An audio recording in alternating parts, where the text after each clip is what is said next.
ƙungiya da take tutiyar haƙƙin ɗan adam, yau za mu gane gaskiyarku da ƙaryarku.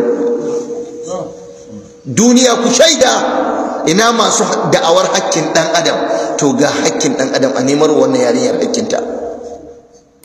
Kuma duk mu gabaki ɗaya muna bin wannan jini sai an neman mana. Ransa shi kaɗai bai faran yarinyar nan ba, don haka yadda ya raba ta da duniya a raba shi da duniya, kuma a yi a fili kowa ya gani, don gobe kar wani ya maimaita. النفس بالنفس والعين بالعين والأنف بالأنف والأذن بالأذن والسن بالسن والجروح قصاص.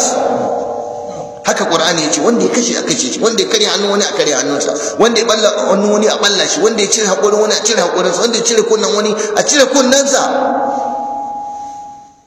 Abinda Qur'ani ya ce kenan.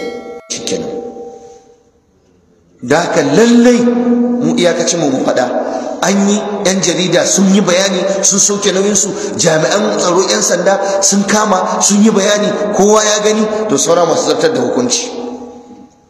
Gwamnan Kano in ya ga dama yau zai sa hannu ya ce aka kashe mutumin nan, in ya ga dama.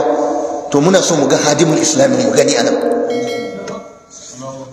Shugaban kasa idan ya ga dama yau zai ce a ɗauki mutumin nan a harbe shi. Abu ya bayyana ba wani shuwa.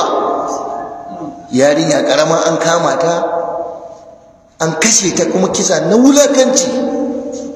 Ka kashe ta, ka karbi kudin mana kawai, ka kashe ta, ka halakar da ita, ka sa ta abu, ka bunne ta, ka daddatsa ta.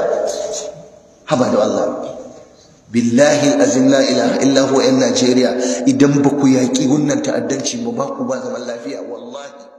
Duk masu yin wannan abubuwan Allah ya tona musu asiri, Allah ya ci gaba da tona musu asiri, ko su waye.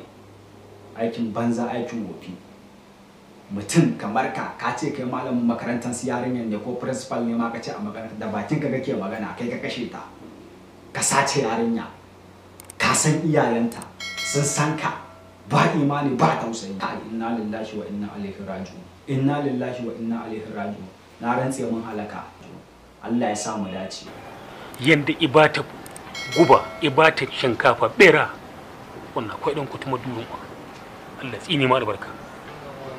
Wannan mutum Allah tsini ma albarka. Allah bala'in da ya saka a ciki a yanzu, ubangiji ya ninka ita ninka maka shi daga nan har ka tafi har alkiyama.